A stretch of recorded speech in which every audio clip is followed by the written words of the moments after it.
The housing market is relatively unaffordable for the most part, and the Fed routinely increasing interest rates does nothing but further compound the problems that many struggling, hardworking American families face on the path to achieving what was once a compelling component of the American dream. Meanwhile, there is yet another variable that must be added to the mix. Huge landowners and real estate property investors like BlackRock are securing acres upon acres of land and millions of square feet of living space that will ultimately go unsold for the foreseeable future, while driving up rental prices for only the most qualified tenants to have only the option to rent forever, as the basic idea of home ownership will soon be a once distant memory. And if you want to see this happening in real time, be sure to go watch Squirrel Tribe's video where she shows what happens when a wealthy private investor and institutional funds sink their teeth into real estate, land investments, and property. It really hurts more than it helps in the long run. And for the mobile park space renters, the worst part of it all will end up being that these hedge fund investors will end up driving the previous occupants to relocate after an abrupt eviction. And likely the saddest part being that these lessees are most likely unable to afford the new higher prices of occupancy and thus will be displaced. And some of which included are those who own their homes, albeit mobile, but rent the lots that they are parked on, unable to afford the relocation costs, let alone, but even worse, unable to find alternative lots to go to, as the value of land has become increasingly more valuable in the recent years, and landowners like BlackRock and other property investors are looking to cash in big on their ownership stakes of this finite resource, and that does not mean renting to mobile home owners. Folks around the country are saying things like, "We are going to be homeless," as it is revealing how mobile homeowners are being forced out in metro areas and high-priced cities. So get this, homeowners in mobile home parks across Metro Phoenix are getting evicted. Many own the mobile home, but rent the small lot that it sits on. Priscilla Salazar, whose family has lived 11 years in the Weldon Park mobile home community, said, "This is more than just a notice to get out. We are going to be homeless." And all across the country, just like this mobile home rental domicile, mobile home park owners are raising rents when leases expire and then quickly progressing to evicting tenants who can't pay. And in other cases, owners are shutting the parks down so the land can be used for something else, including housing that mobile home owners can't afford. Some mobile home park buyers are clearing out tenants and flipping the infill sites for big profits.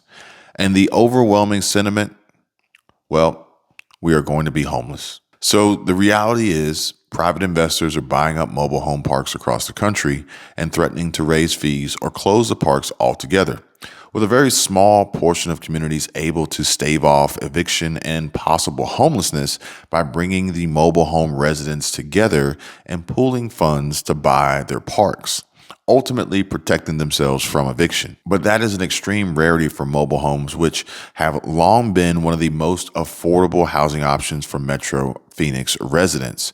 But the growing number of parks closing or becoming pricier is putting many residents in a bind. New affordable parks aren't being built, and many mobile homeowners can't afford to live elsewhere or move their homes to other communities in the valley, which is alarming housing advocates and prompting government officials to seek solutions. And in mid-September, tenants of the Weldon Court mobile home community received a notice that their park would be closing.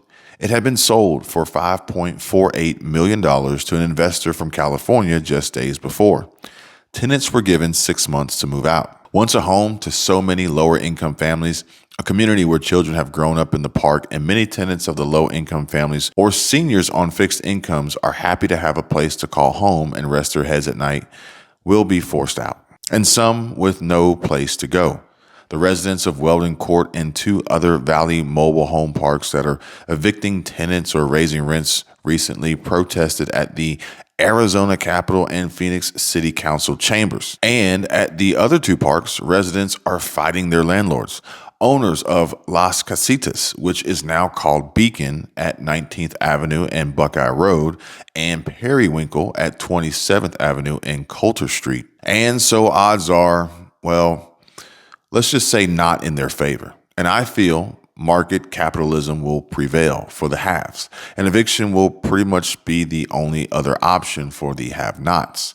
But this isn't isolated to Phoenix, Arizona. This is happening all over the country, and there isn't really any safe space left because owners and investors are fully aware of the value and untapped and underutilized potential to profit from the land they have access to, which can bring in returns that will see over a 10x multiple in some cases in comparison to what the mobile home communities are currently using the lots for, basically being described as a glorified parking space for the poor by some. Mobile home park buying sprees, like with affordable Phoenix area apartments, investors are snatching up mobile home parks in the valley and all over the country. Since the beginning of 2021, at least 30 trailer, manufactured, and mobile home parks have sold for almost $260 million. And this is according to an Arizona Republic analysis of real estate records. And that's just Arizona. I would be remiss if I failed to mention how residents of Beacon Mobile Home Park were given a new lease in late September that informed them their rent will increase by 88% over the next 4 years. These investors and developers are not even taking into consideration the people and the families who live in the parks with their children, only offering advice to these soon-to-be homeless to start looking for somewhere else to move. But for the single mother of 4 who works as a receptionist and has lived in the park since she was a teenager, so far it has been impossible for her to be able to find something within her budget. And she isn't the only one struggling to cope with this life-altering, abrupt change. And even if they were offered the ability and allowed to stay, many mobile homes are several decades old, and some are even just trailers, the oldest type of mobile house.